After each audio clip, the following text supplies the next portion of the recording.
성도 여러분 반갑습니다. 한 주간 잘 보내셨는지 모르겠습니다. 구정이 있었던 주간이어서 또 외국에서 명절을 보낸다는 것이 어떤 건지 저도 잘 알고 있기 때문에 또 외롭거나 쓸쓸하지 않게 그렇게 보냈으면 좋겠다라는 마음이 있었는데, 여튼 우리 필리핀에 있는 성도 여러분들 늘 건강하시고 또 안전히 잘 계실 수 있기를 바랍니다. 오늘은 2월 둘째 주입니다. 계속해서 사도행전 8장 말씀을 중심으로 해서 하나님의 말씀을 살펴보고 있습니다. 저와 여러분들이 함께 나누실 하나님의 말씀은 사도행전 8장 14절에서 17절입니다. 다 함께 봉독하십시다. 예루살렘에 있는 사도들이 사마리아도 하나님의 말씀을 받았다 함을 듣고 베드로와 요한을 보내매 그들이 내려가서 그들을 위하여 성령 받기를 기도하니, 이는 아직 한 사람에게도 성령 내리신 일이 없고 오직 주 예수의 이름으로 세례만 받았을 뿐이더라. 이에 두 사도가 그들에게 안수하며 성령을 받은지라. 아멘. 지난 2주간 걸쳐서 상당한 실력자였던, 그리고 성령의 지시에 충실했던 빌립에 대한 말씀을 나눴습니다. 최초의 이방 전도자라고 하는 타이틀에 걸맞게 빌립은 정말 종횡무진하면서 하나님의 말씀을 전하죠. 예루살렘에서 사마리아로, 사마리아에서 가사로, 가사에서 아소도스로, 그리고 이 가이사라에 이르기까지 열심히 정말 복음을 전했습니다. 많은 성도들은 성령을 따르는 것, 하나님의 말씀을 따르는 것 굉장히 힘들어하고, 이런 것은 뭐 특별히 신앙심이 깊은 사람들이나 가능한 일이라고 그렇게 생각하는 경향들이 있습니다. 마치 우리가 살폈던 스데반이나 빌립처럼 뭐 믿음이 좋고 신앙심이 깊은 사람들만 성령을 따라서 살 수 있는 그런 사람이라고 저희들은 생각한다라는 겁니다. 물론 말씀 따라 사는 것, 성령 따라 사는 것, 어떤 사람들에게는 이것이 낯설거나 혹은 어렵게 느껴질 수도 있습니다. 그러나 지난주에 말씀드렸던 것처럼 여러분들, 우리가 필리핀의 자녀 교육을 따라서 생계를 따라서 사는 것도 결코 만만한 삶은 아니잖아요. 그 어려운 일들을 여러분들이 해냈고 지금도 열심히 살고 계시기 때문에 저는 우리 성도들이 하나님의 말씀 따라서 성령 따라서 사는 것도 충분히 해낼 수 있으리라고 믿습니다. 제가 지난번에 새해 2021년 새해를 들면서 우리가 가져야 될 신앙적인 목표 두 가지를 말씀을 드렸습니다. 첫 번째가 완악한 말 피하기, 두 번째는 마음 돌이키기. 기억하고 계신지 모르겠습니다. 그 중에 둘째 목표로 제가 여러분들에게 선포했던 말씀들을 기억해 보십시오. 마음 돌이키기. 저는 우리의 마음이 돌이켜지기만 하면 충분히 우리도 성령을 따라서 하나님 말씀 따라서 살 수 있는 그런 성도가 되리라고 확신합니다. 물론 성령 따라 말씀 따라 이렇게 사는 삶, 그 생활은 뭐 힘들 수도 있고 또 리스크가 있을 수도 있습니다. 그러나 여러분들, 내가 하나님 말씀 따라 혹은 또 성령 따라 이렇게 살다가 손해보면 어떡하지, 불편해지면 어떡하지, 힘들어지면 어떡하지 라고 생각해서 성도가 하나님의 말씀을 따르지 않는다는 것은, 저는 그것은 모순이라고 생각합니다. 왜냐하면 여러분들 한번 여러분들이 살았던 과거를 조금만 생각해 보시면 금방 이해가 갈 겁니다. 여러분들이 필리핀에 오실 때 자녀 교육을 위해서 오셨죠? 그 자녀 교육을 따라 오셨단 말이에요. 생계 때문에 오셨어요. 생계를 따라 오셨습니다. 이렇게 필리핀에 오셨을 때 여러분들에게는 리스크가 없었습니까? 위험이 없었어요? 걱정되는 부분이 없었습니까? 불편하고 손해보는 부분 없었습니까? 여러분들, 우리가 개인적으로 우리가 아이들 공부 때문에, 우리의 생계 때문에 필리핀으로 이주해서 생활하고 일을 위해서 우리가 결심할 때 여러분들에게 동일한 두려움과 어려움과 리스크가 있었다는 거예요. 리스크가 없기 때문에 여러분들이 필리핀에 오신 게 아니라 리스크를 감수하고 필리핀에 오신 거잖아요. 그렇죠? 그런데 우리가 하나님 말씀 따라 살면 우리 삶에 리스크가 생기고 어려움이 생기고 불편함이 생긴다고 우리가 하나님 말씀 따라서 성령 따라서 사는 것을 포기한다면 이게 바로 모순이라는 거죠. 우리는 자녀 따라서 생계 따라서 필리핀에 오기까지 많은 리스크를 감수하고 이겨내고 참아내면서 왔는데 왜 성도로서 하나님 말씀 따르는 그 일에 생기는 리스크는 우리가 너무 불편하고 주저하냐는 거죠. 성도로서 내가 올해는 정말 하나님 말씀 따라 살아야지 라고 하는 마음 먹고 이런 마음으로 우리가 돌이키고 하나님 앞에서 그 말씀 따라 사는 삶을 통해서 생기는 리스크도 내가 감수해야지 라고 하는 마음을 먹으면 여러분들 아주 훌륭한 믿음의 사람으로 세워줄 수 있다라는 것입니다. 오늘은 성령을 따르는 자들에게 하나님 말씀을 따르는 자들이 발휘할 수 있는 힘에 대한 말씀을 전하려고 합니다. 바로 그 힘이라고 하는 것은 그 선한 영향력이라고 하는 겁니다. 성령을 따라 살면 성령의 능력만 체험할 수 있는 게 아니라 부수적으로 어떤 힘이 생기냐면 선한 영향력이라고 하는 것이 생겨요. 오늘 여러분들 14절 말씀을 다시 한번 보시면 예루살렘에 있는 사도들이 사마리아도 하나님의 말씀을 받았다 함을 듣고 베드로와 요한을 보내매 그랬습니다. 빌립이 지금 거침없이 복음 전파하면서 사마리아 사람들에게 복음을 전하고 사마리아 사람들이 예수를 믿는다는 소식이 예루살렘에 거하고 있는 사도들에게 전해지게 됐어요. 이 소식을 듣고 예루살렘 교회는 베드로와 요한을 사마리아로 파견하게 됩니다. 그리고 베드로, 요한이 그 사마리아에 와서 성령의 체험이 전혀 없었던 그 사마리아 사람들에게 안수하고 기도하면서 그들에게 성령을 체험케 합니다. 여기서 더 나아가서 베드로와 요한이 직접 자신들이 사마리아 여러 고을들을 돌아다니면서 복음을 전하는 정말 뭐랄까요 놀라운 일이 생기게 되는 겁니다. 사도행전 8장 25절 말씀을 보면 두 사도가 주의 말씀을 증언하여 말한 후 예루살렘으로 돌이킬새 사마리아인의 여러 마을에서 복음을 전하니라 그랬어요. 베드로와 요한이 사마리아에서 복음을 전했다는 것이 왜 특별하고 왜 대단한 사건일까요? 이것이 왜 큰일일까요? 사도니까 당연히 복음 전하는 거 당연한 거 아니야? 라고 생각할 수 있겠지만 아닙니다.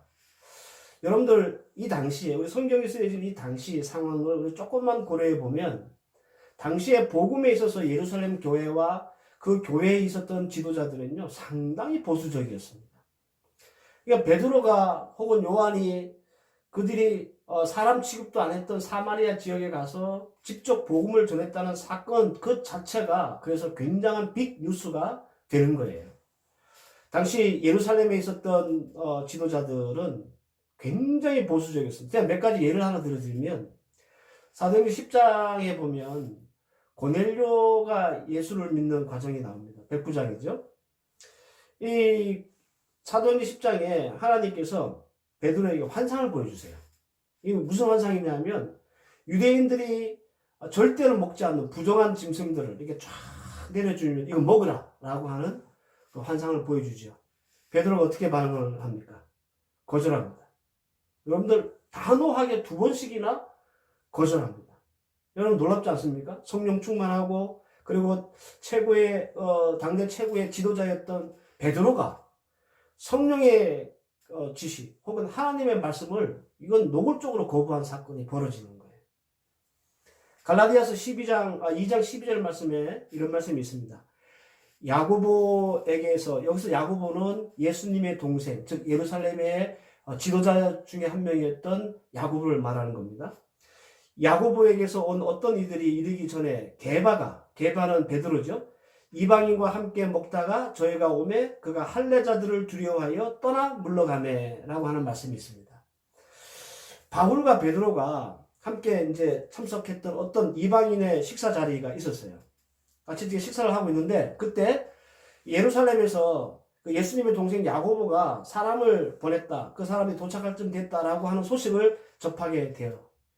그러니까 베드로가 갑자기 음식을 잘 먹고 식사하고 있다가 그 자리에서 물러나고 안 먹은 채 하고 있는 거예요.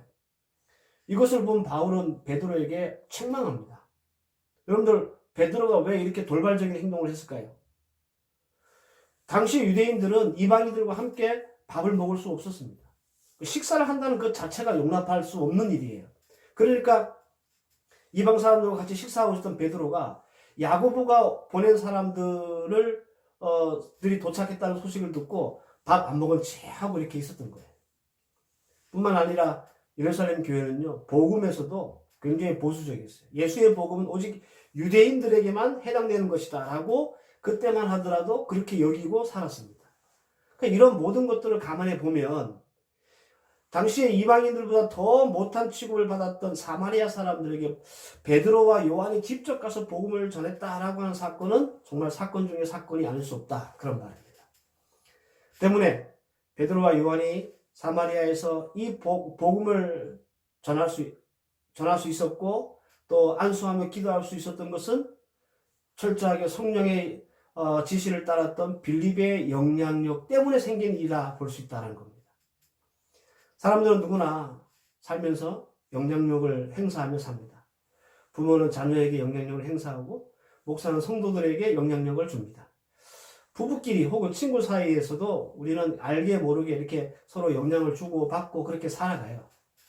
근데 좋은 영향을 주고 받는 경우도 있고 또 반대의 경우도 있습니다. 어떤 사람 때문에 좋은 영향을 받아서 내가 좋아지는 경우도 있고 또 어떤 사람 때문에 나쁜 영향을 받아서 내가 나빠질 수도 있다. 그런 말입니다. 우리는 늘 이렇게 서로 영향력을 행사하거나 또 받거나 그러면서 산다는 거죠. 그런데 여러분들 영향력은 어떻게 생기는지 잘 한번 생각해 볼 필요가 있습니다. 영향력은 어떻게 생기는가? 여러분들 이 원리는요, 물이 흐르는 원리와 비슷합니다. 물은 높은 곳에서 낮은 곳으로 흐릅니다.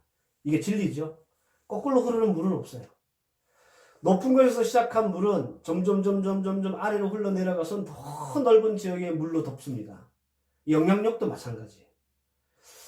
실력이 있거나 혹은 지위가 높거나 나이가 많거나 주장이 강하거나 특별히 강한 면이 있는 사람들이 자연스럽게 그렇지 못한 사람들에게 영향을 끼치게 되어 있습니다.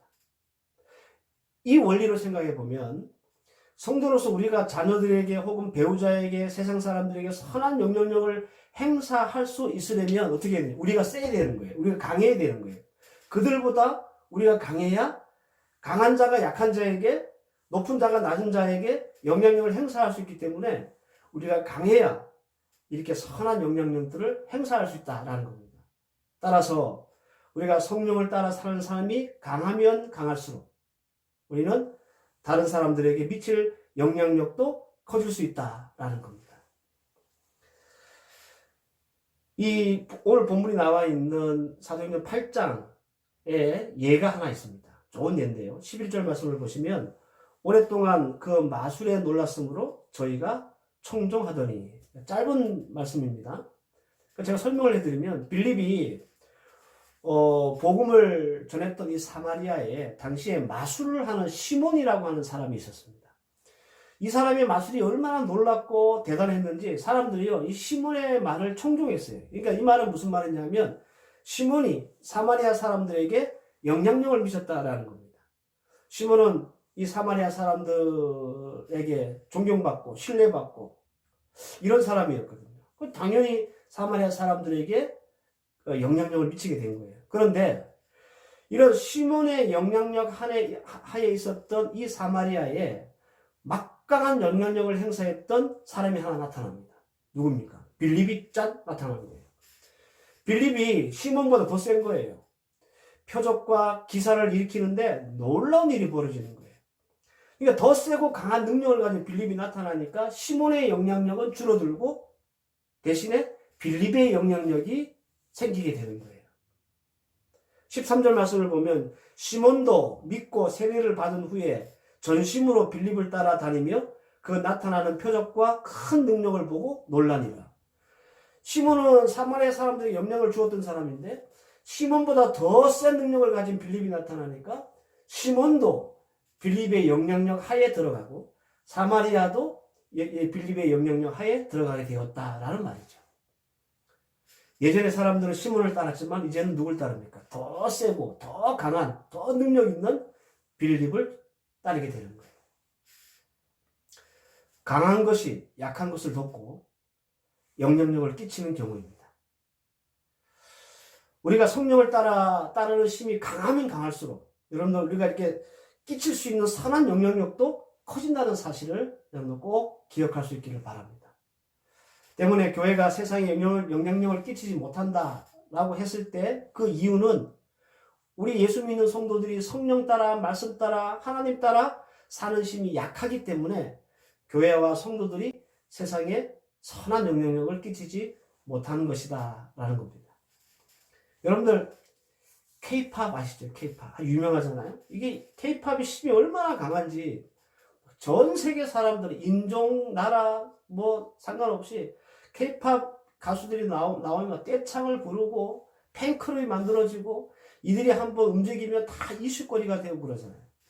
K-팝뿐만 아닙니다, 여러분들. 요즘 뭐 K-푸드, 예? K-방역 이런 거 말 들어보셨잖아요. 한국 사람들이 먹는 게 세계적으로 이제 유행이 되고 세계 사람들이 따라하고 왜 그렇습니까? 강하기 때문에 그런 거예요. 우리 K-팝이라고 하는 문화가 강하기 때문에 약한 사람들에게 영향력을 주는 거예요. 예전에 여러분들이 J-팝이라고 있었대요. 이 일본 사람들의 문화, 일본의 어떤 음악, 이게 한국 사람들도 그 영향을 받아서 일본 음악 듣고 다니고 일본 영화 보고 다니고 그랬는데 요즘 그런 사람 없습니다. 왜 그래요? K-팝이 J-팝보다 훨씬 세니까. 이 원리라는 거죠. 막강했던 빌립의 말씀 순종이 예루살렘에 있었던 보수적인 사도들도 움직이게 했고 사마리아에서는 마술로 사람들을 미혹하고 현혹했던 이 시몬의 영향력을 끊어버리고 하나님 말씀 따라 사는 빌립의 영향력을 심어주었다라는 겁니다. 사랑하는 성도 여러분, 우리가 성도로서 혹은 자녀들과 배우자 또 세상 사람들에게 선한 영향력을 미치기 위해서 여러분들 우리가 무엇을 강화해야 하는지를 깨달을 수 있는 그런 말씀이기를 바랍니다. 세상 사람들이 교회를 조롱하고 세상 사람들이 교회에 손가락질을 하고 이 이유는 우리가 그들보다 강하지 못함이고 우리가 하나님 앞에서 성령 따라 말씀 따라 사는 이 삶이 강하지 못하기 때문에 그들이 우리를 조롱하는 거예요. 선한 영향을 끼치지 못하니까. 선한 영향력을 행사하기 위해서 여러분들 어떤 기술이나 혹은 뭐 스킬 이게 필요한 게 아닙니다. 오히려 어떤 삶을 우리가 살아야 하는지를 고민하고 집중할 수 있어야 합니다. 야, 내가 예수 믿는 성도로서 자녀들에게, 이웃들에게, 세상 사람들에게 선한 영향력을 끼치기 위해서는 내 삶이 예수 믿는 나의 삶이 성령을 따르고 말씀을 따르는 그 삶이 되어야 되겠다라고 하는 고민과 생각을 집중해야 한다는 거예요. 영향력은요, 물리적인 힘으로도 생길 수 있어요. 예? 만약에 막 어떤 사람이 완력을 써가지고 사람들을 막 약한 사람들에게 영향력을 미칠 수 있다 그런 말입니다. 그러나 그렇게 행사된 영향력은 그 물리력이 없어지면요 영향력도 없어져요. 하지만 성령을 따라서 말씀을 따라서 하나님을 따라서 사는 삶을 통해서 만들어진 영향력은 여러분들 세대와 세대를 거쳐서 그 영향력은 보존됩니다. 세계 교회에서 유일하게 한국에만 있는 게 있죠. 그게 바로 새벽 기도회입니다. 여러분들 이 새벽 예배는 당시에 어떤 종교 지도자들이 막 어떤 압력을 넣어서 만든 그런 그 시간이 아니에요. 길선주 목사님 혼자 나와서 새벽에 기도하고 은혜 받고 회개하고 이러는 과정 속에서 한 사람씩 그 새벽에 나와서 같이 기도하고 회개하고 말씀 보고 이러면서 생긴 영향력이에요. 그러니까 한국교회에서 이 새벽 예배라고 하는 이 문화가 지금까지 이어지고 있잖아요. 저는 우리 필리핀 한인교회 성도들이 빌립과 스테반처럼 먼저는 여러분들 스스로 실력 있는 믿음의 사람들 되기를 바랍니다. 그리고 철저하게 성령의 팔로도 하나님의 말씀을 따라 사는 삶을 살 수 있기를 바랍니다.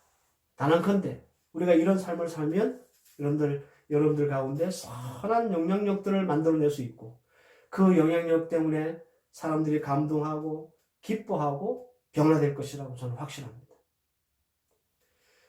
여러분들, 영향력의 근본적인 방향성은요, 변화입니다. 변화. 베드로와 요한이 변했잖아요. 그 보수적인 사람들이 변했습니다. 누구 때문에? 빌립이라고 하는 사람이 영향을 받았어요. 사마리아가 변했습니다. 여러분들, 영향력은 사람도 변화시키고 지역도 변화시키는 것이 목표입니다. 이것이 이 영향력이 가지는 어떤 그 아주 기본적이고 근본적인 방향성입니다. 성령을 따라, 말씀을 따라 살면 제일 먼저 우리가 변하잖아요. 그죠? 제일 먼저 우리가 변해요. 그리고 변하던 우리 때문에 또 주위 사람들이 변해요. 성령 따라, 말씀 따라 사는 나 때문에 자녀가 변하고, 남편이 변하고, 아내가 변합니다. 직장과 사업체가 변합니다. 우리가 철저하게 하나님 말씀 따라 사는 것만으로도 복음의 문이 열립니다. 사람들의 기쁨과 감동을 누립니다. 더 나아가서 하나님께 영광을 돌리는 삶을 살아갈 수가 있습니다. 영향력을 끼치지 못하면 여러분들, 우리가 영향을 받게 되어 있습니다. 이거는 당연한 일입니다. 성도가 선한 영향력을 끼치지 못하면 어떻게 될까요? 성도가 세상으로부터 악한 영향력을 받게 되어 있습니다. 그러니까 여러분들, 내가 선한 영향력을 끼칠지 말지는 선택사항이 아니라 반드시 그래야 되는 거예요. 왜요? 무엇 때문에요? 우리가 세상으로부터 악한 영향력을 받지 않기 위해서. 이것이 우리가 하나님의 말씀을 따라 성령 따라 살아야 될 이유이고, 그리고 선한 영향력을 끼쳐야 될 이유이기도 합니다. 신앙의 실력자들이 되시고 성령의 팔로가 되었던 빌립, 그는 시몬을 변화시켰습니다. 사마리아를 변화시켰습니다. 사도들을 움직이게 했습니다. 영향력을 발휘했습니다. 사랑하는 성도 여러분, 우리가 세상에 영향력을 받지 않기 위해서라도, 세상에 예수 믿는 성도들에게 악한 영향을 끼치지 못하게 하기 위해서라도 우리는 철저하게 하나님 말씀 따라 사는 성령의 팔로가 되어야 합니다. 왜요? 그래야 선한 영향력들이 만들어지고 이 영향력은 세상 사람들에게 미칠 수 있기 때문에 그렇습니다. 신앙은요, 구하고 찾고 두드린 자에게 주시고 열립니다. 성도 여러분들, 오늘 이 말씀 들으시고 하나님 말씀 따라 살 수 있는 성도가 되기 위해서 부지런히 구하고 찾고 두드리는 여러분들 되셔서 여러분들 속에 선한 영향력이 발생되어서 사람들을 변화시키고 감동을 주는 그런 성도의 삶 살 수 있기를 주의 이름으로 축원합니다. 기도하십시다.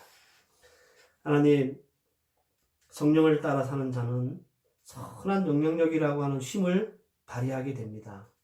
이 힘이 커지면 커질수록 세상은 변화되고 사람들은 기쁨을 누리며 하나님 앞에 영광을 드러낼 수 있습니다.